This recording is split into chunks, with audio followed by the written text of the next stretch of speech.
This is a tour of my work toolbox. I work at a collision shop, and we have two mechanics here that do the mechanical work. The other guys were doing body repair or spray painting. This 5-drawer box is what we use day to day. We also have a smaller cantilever one here that we only carry around when we're doing something outside of the shop. I'm sorry if the environment is a bit busy here, is a bit noisy here, since sometimes the compressor kicks in, and my shop literally just located next to the road. This box is from Seta brand, and for those of you who don't know, this one is from the Apex Tool Company, which also makes gear wrench and a crescent, just to name a few. On the side here, I've put a bottle that I cut to keep the loose bolts and nuts, and it has two locking casters on. Let me show you.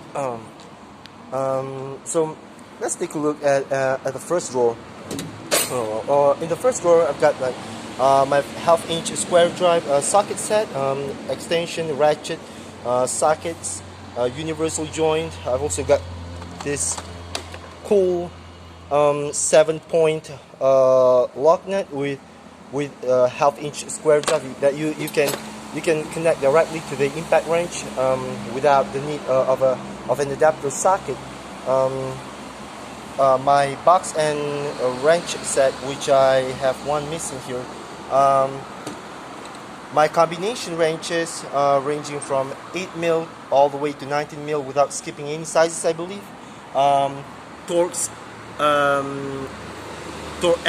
L torque skis and also hex skis. Both of these sets have one size missing.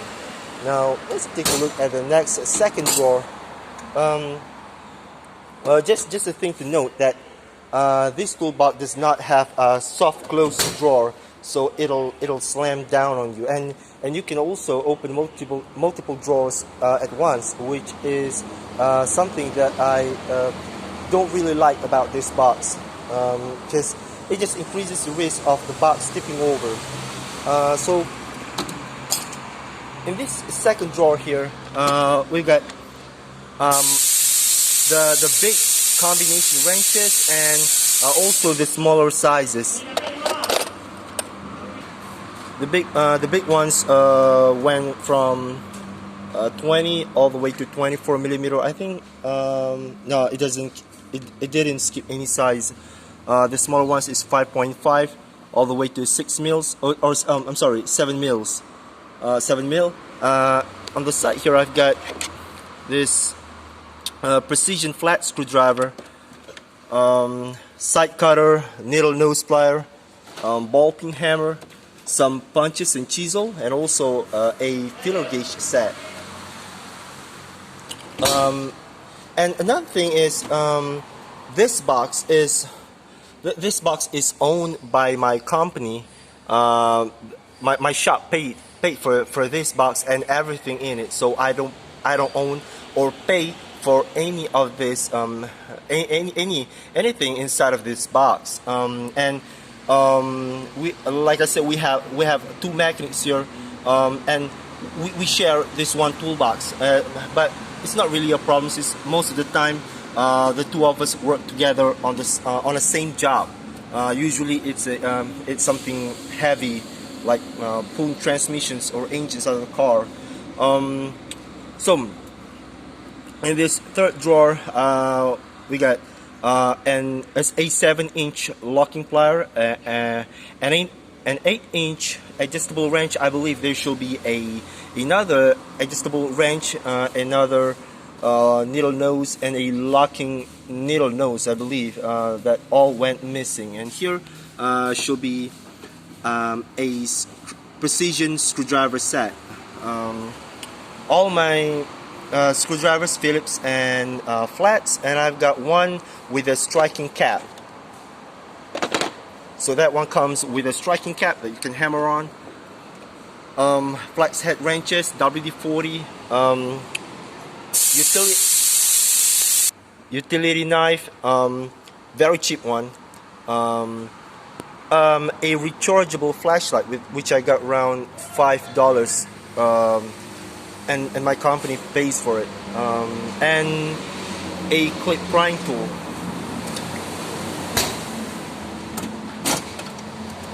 In the fourth drawer, we got a drive shaft that I have ground up the end to make it into a pry bar.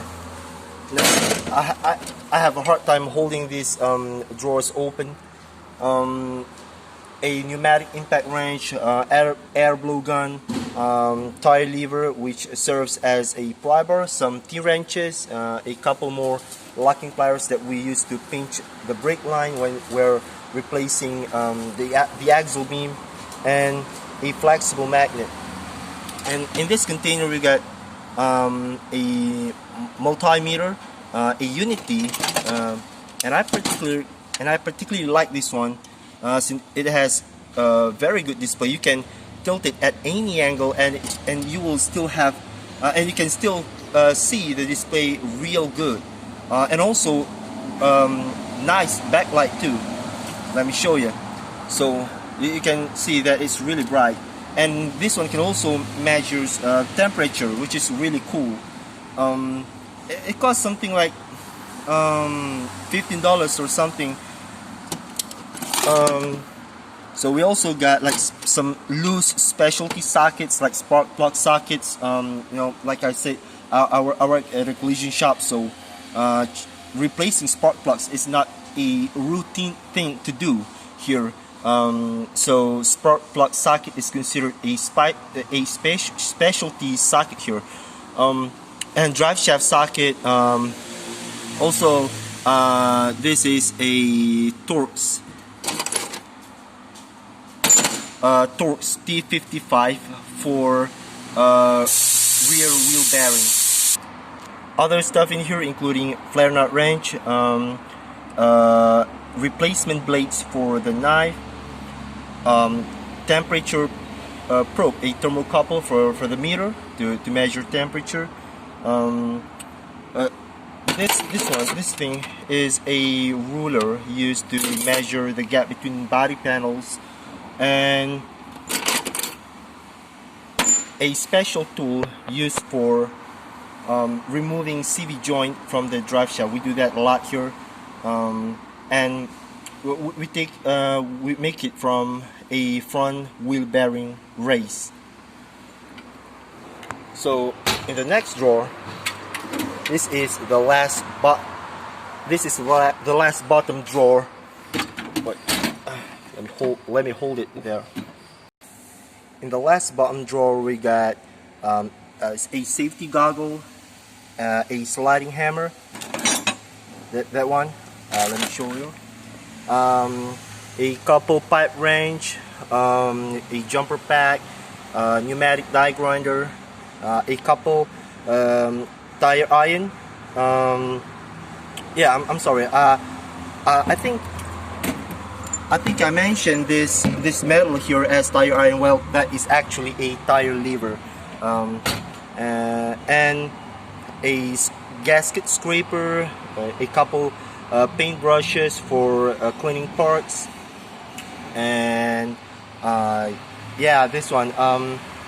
This is the box for the meter that I used to keep the back probing pins, as well as jumper wires to test for electrical stuff. Oh, and also a chain wrench here for removing oil filters.